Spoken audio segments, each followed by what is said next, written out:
In the video you're about to endure, I describe and differentiate between three types of boredom. But how can you tell them apart? Here's a quick key to success. Saturation boredom, bad faith boredom, and motivational boredom. How to tell them apart? Saturation boredom leads to anhedonia and an incapacity to enjoy anything, to find pleasure in anything, withdrawal and avoidance. Bad faith boredom leads to aggression and recklessness, narcissistic and psychopathic behaviors. And motivational boredom leads to action, leads to exploration, leads to the pursuit of gratification in a good sense, leads to authenticity, leads to the elimination of external influences on you, leads to a direct contact with your essence and being, leads to a meaningful life.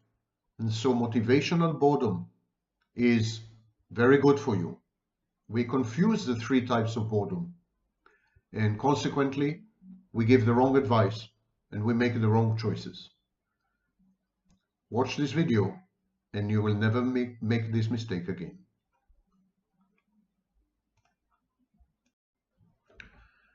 If you have never experienced boredom, I have a cure for that.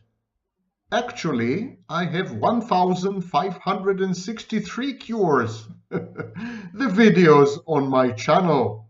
Just watch them and you will have had the epiphany of being bored. Boredom is defined by the American Psychological Association as a state of weariness or ennui resulting from a lack of engagement with stimuli in the environment. It is generally considered to be one of the least desirable conditions of daily life and is often identified by individuals as a cause of feeling depressed. It can be seen as the opposite of interest and surprise. The adjective is bored. There's only one problem with that. Boredom is not a single effect. It is not monolithic. It is an assemblage of a series of psychological processes and dynamics, including, above all, transformations of aggression. And today we are going to discuss three types of boredom, two of them highly negative, and the third one actually very positive. And on this positive note, my name is Sam Vaknin. I'm the author of Malignant Self-Love, Narcissism Revisited. I'm currently a professor of clinical psychology and a professor of business management. Yes, psychology and business always go together in CEUPS, and a former visiting professor of psychology. Let's start with the first and most common and most familiar type of boredom, known as saturation boredom. Saturation because when you are bombarded with messages, with stimuli, with cues, with information, with entertainment, when you are bombarded with human interactions as well, you tend to become desensitized. In other words, you develop tolerance. You need more of the same in order to become reactive. It's very akin to drug addiction. When you start to consume a drug, you need very small quantities to experience the full gamut of side effects and benefits or adverse outcomes. Gradually, you become used to the drug, you become habituated, you develop tolerance, you become desensitized, and you need increasing quantities in order to have the same experience. Boredom is a signal of increasing tolerance. You can watch a good movie and you would be excited and you would be surprised and you would be thrilled and you would be on the edge of your seat, toes curled and all other things. But then if you watch a second movie and a third movie and a fourth movie in rapid succession, by the fifth movie, if you are very, very persevering, by the fifth movie, you're likely to be bored, regardless of the content of the movie. So boredom in this case is the outcome of saturation. We react with boredom to a message, to a signal, to content, to information, to stimuli, or to cues which are repetitive in nature and indistinguishable from each other, more or less. Saturation boredom leads to a phenomenon known as anhedonia. Anhedonia is the inability to experience pleasure, regardless of the activity involved. People with anhedonia simply can't experience pleasure. Never mind what you offer them, never mind the circumstances, never mind the environment, never mind the stimuli, never mind who is around them and what they're doing, they're listless, they're weary, they're slow, they're yawning, they're sleepy, they're lethargic. They definitely are incapable of pleasure. Saturation boredom is intimately linked with anhedonia, and anhedonia results in avoidance and withdrawal. These are known as constriction behaviors. Avoiding the world, withdrawing from reality, from the environment, from other people, this constricts your life, narrows it, makes it more limited. Saturation boredom, therefore, leads to life constriction. Another name for saturation boredom is ennui. Ennui is a feeling of listlessness and dissatisfaction arising from a lack of occupation or excitement. Okay, these are the families of effects associated with overload of information, oversensitization, overexposure, anything that is over. Now, the second type of boredom I call the bad faith boredom. Bad faith is a phrase used by Jean-Paul Sartre to describe a situation where we are not loyal to who we are. We betray ourselves. We act in ways which are alien to us, foreign to us, and consequently we become estranged from ourselves. We may do this because we are goal-oriented, or because we want to survive, or because we're manipulating someone, or because we know no better, or because we have been conditioned and socialized to behave in a bad faith manner. Bad faith is the gap between the authentic self and the imitated, emulated, fake self. It's not the false self. Don't make a mistake here. The false self is something completely different. False self is a compensatory, defensive construct. The bad faith self, the self which is inauthentic, not you, has to do with betrayal, has to do with denying who you are, repressing who you are, has to do with being ashamed of who you are, has to do with self-negation. And so, in a way, the bad faith self is a self-defeating, self-destructive strategy. And it is closely identified with a concept in psychoanalysis known as the ego ideal. Bad faith creates boredom.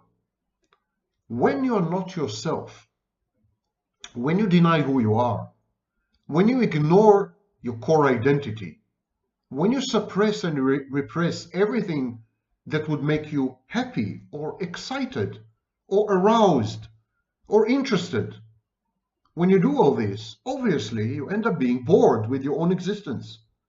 Bad faith boredom leads to pathological or dysfunctional behaviors, such as recklessness and aggression. Actually, it's easy to prove that bad faith boredom is a form of self-directed aggression, and therefore it is a close kin, a close family member of depression. Both depression and bad faith boredom are forms of self-directed aggression. Now, Bad faith boredom is very common in narcissism and psychopathy, although for different reasons. The narcissist endures bouts of boredom because he does not exist. There's nobody there. It's an emptiness, a void, a black hole, an absence masquerading as a presence. And because there's nobody there, of course, there's no interest in oneself, in life, and in others. There's an inability to perceive other people as separate, as external, as real. And so it's a very boring world where everything is an inanimate object or an internal object. These are the two choices. Nothing is happening on the outside in pathological narcissism.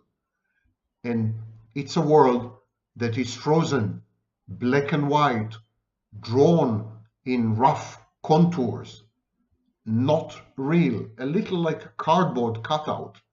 And this is a very boring environment.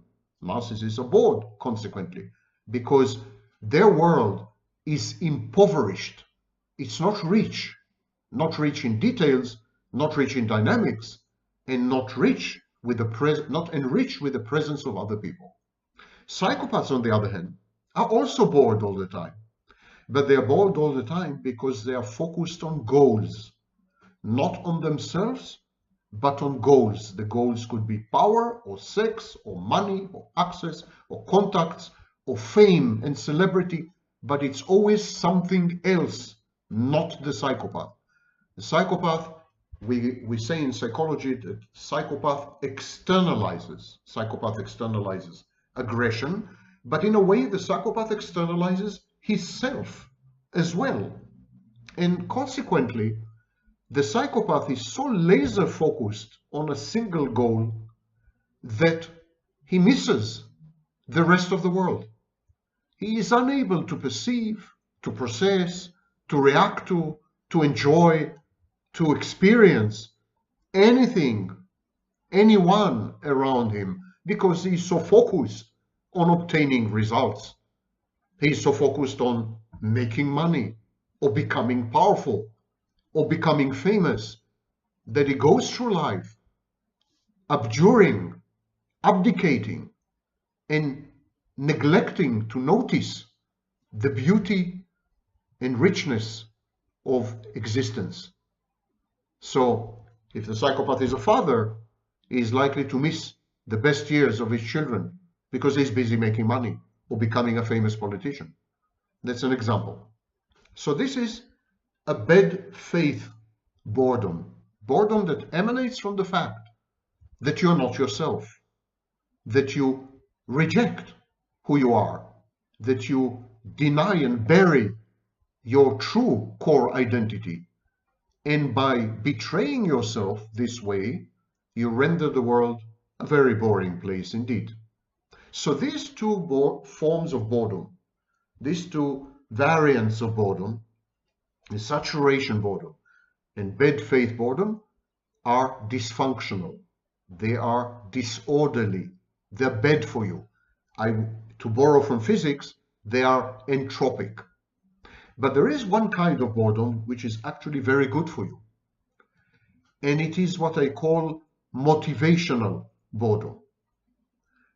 Other types of boredom, like saturation boredom and bad faith boredom, are usually signs that you are not challenging yourself enough, that you are not being yourself, that you have no long-term vision and plan because you don't exist in your own eyes, that you're insecure, you don't trust yourself to be able to accomplish your goals, or on the other end of the spectrum, that you're so focused on your goals that you forget who you are, you forget that you forget everyone around you, you ignore the entire world. In all these cases, of course, it's impossible to experience interest, excitement, curiosity, thrill. Impossible, because you're dead inside. Okay, but motivational boredom is very different.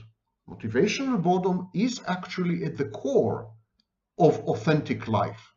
It is a direct contact with nothingness as a form of being, as a form of self-awareness. Nothingness is not worthlessness. Don't confuse the two. Nothingness is the ability to say, I don't care about anything. I don't care about people's expectations. I don't care about norms and demands. I don't care. I care about one thing only. Me, my being, my essence, my identity, being faithful to myself, not betraying myself. So this is nothingness. And motivational boredom is the focus of authentic life, a life that is dedicated to authenticity, a life where you pursue an ever closer union with who you are. Why would this be boring? It would be boring because this kind of pursuit is devoid of action. And we have learned, especially in modern society, to associate inaction with boredom. When we are not active, we are bored. Now, this is a new phenomenon, by the way. Up until the 18th century or the 19th century, people could spend hours, days, doing nothing, smelling the flowers, gazing at the sky, talking to each other idly, accomplishing nothing, and they were not bored. Boredom is a new concept associated with consumption, associated with action, associated with ostentatious displays, associated with grandiosity and narcissism, in short. So modern people, modern day people in postmodern society, when they pursue authenticity and the nothingness at the core of authenticity, good faith instead of bad faith, I am myself and nothing else. That's the core of nothingness.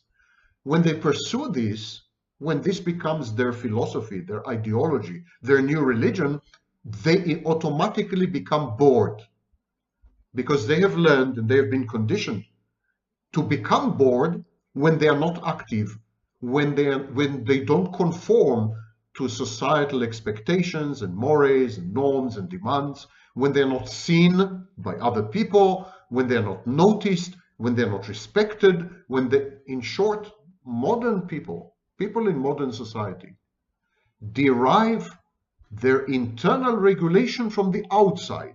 They're all externally regulated. They don't regulate themselves from the inside, but they regulate everything from the outside. Their sense of self-worth, self-esteem, self-confidence, self-image, self-perception, knowledge, everything comes from the outside. Nothing comes from the inside. And of course, this is very boring. This is very boring if you don't have an inner life. If you're dependent on the outside for everything, small and big, you are bound to be bored. And people compensate for this boredom in modern societies by becoming overactive. Activity masks the boredom. It does not eliminate it. It's not a cure for boredom. It's a distraction. Motivational boredom, on the other hand, is the kind of boredom that motivates you to seek yourself, to become more of who you are, to become a better version of yourself, to explore your inner world. So this could be done in a variety of ways. If you study, that's one way of self-exploration and self-discovery.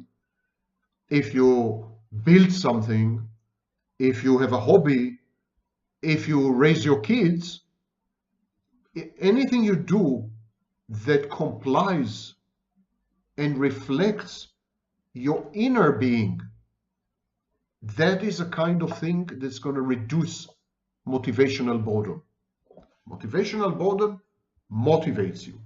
The problem of Western civilization is that there is an intolerance of boredom. You remember the definition of the American Psychological Association? That this is a very unpleasant state to be avoided. Why? Why would boredom be avoided? Boredom is a major engine of thinking, of contemplation, of wisdom. When I'm bored, I have the best ideas. I have the best ideas because I'm not goal-oriented. I'm not focused on anything or anyone. I'm just there. And in Western civilization, we have been taught to reject boredom, to not tolerate it. It's a form of death. Boredom is equated with death.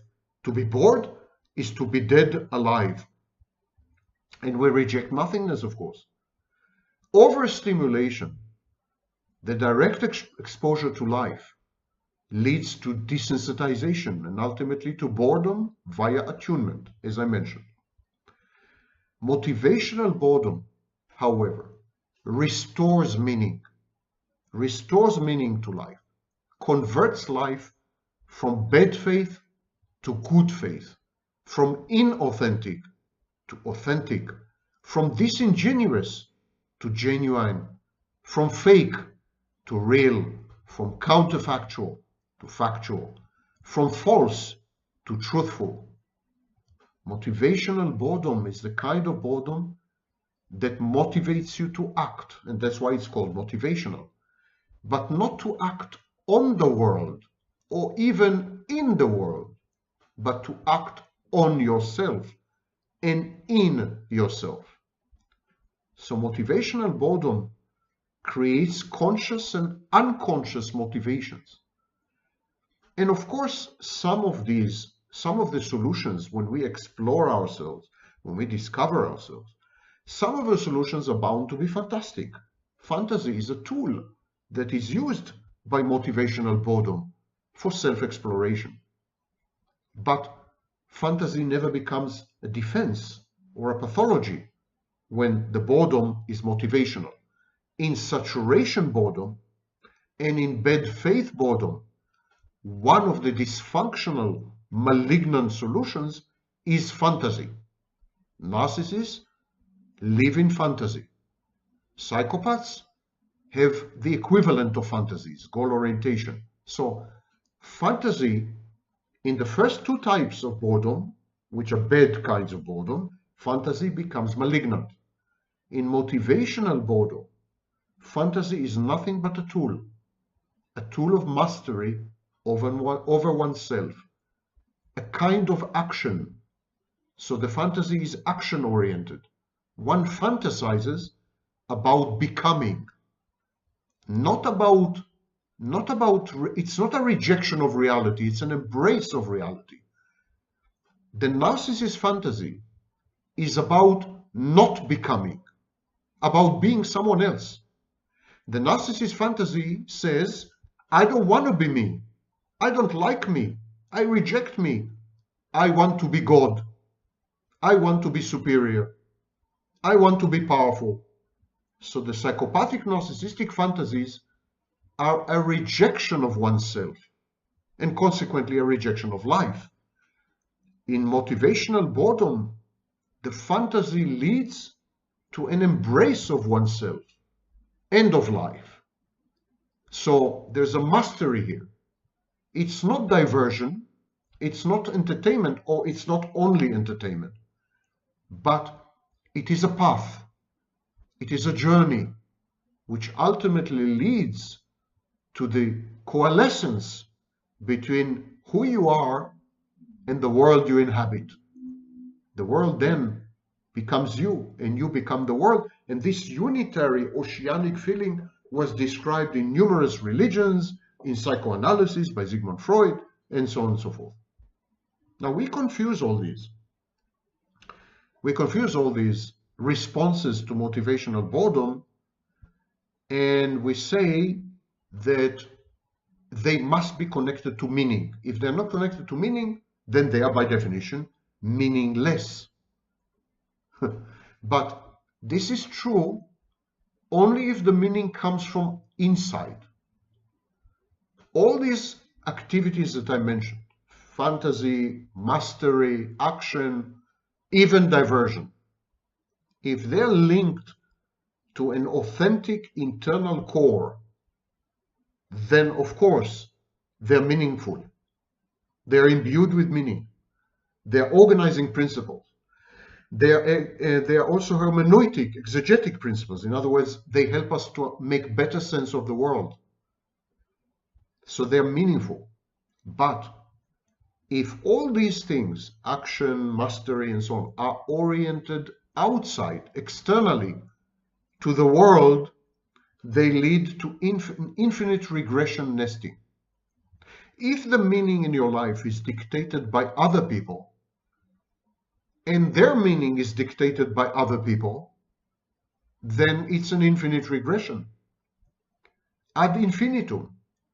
If you rely on other people to regulate your sense of identity, your sense of self-esteem, your sense of self-confidence, self-worth, self-image, self-perception, if everything about you comes from the outside, from other people, and their regulation comes from other people, and the regulation of these other people comes from other people, there's no end to this. There's no end to this. And when there's no end, there's no meaning. This is why religion is so powerful, because in religion there is an end. There's an end to the questions. There's an end to the quest. This end is known as God. Similarly, you don't have to be religious, but when you seek meaning, when you try to animate your life, recreate your internal space, regain your core identity, become authentic, one with yourself, you need an end. Your questions, your query, your path, your journey of self-discovery and self-exploration, it must have a destination. It must have an endpoint, because if it doesn't, you never get anywhere. And when you are dependent on other people, when you are dependent on the world, when you derive your internal universe from external facets of reality, such as money or power or possessions or fame, then there's no end to this, because you rely on other people, and they rely on other people, and they rely on other people, and there's no end to this. There's simply no end to this. And when there's no end, there's no meaning. When our defenses fail, we are bored, but this boredom is healthy. It's motivational boredom, because it generates action. It generates fantasy, which is a healing fantasy, a reimagining, a revisualization of who we are. And left untouched and inert, it brings enlightenment. We should seek motivational boredom. We should aspire to it. And all the great religious figures realized this, and all the great philosophers knew it. That's why all the prophets and all the philosophers advise us to stay put, to not act, to be quiet, to focus inwards, to meditate, because they want to induce in us a state of motivational boredom. Philosophers and sages of ages past, they knew that the only way to find meaning and purpose in life, the only way to gain direction, and above all, the only way to make peace with who we are and to become one with our own identity, the only way is to make us bored, to force us to become bored by encouraging us to avoid the world, to avoid reality, to avoid stimuli, to avoid cues, to avoid information. This would drive us to a state of nirvana. What is nirvana after all? It's when you are one with yourself. There's no daylight between who you truly are and who you think you are. When this occurs, you're at such total peace that you are capable of anything. And this potential eliminates the motivational boredom and renders the world an infinitely rich offering at your beck and call and service.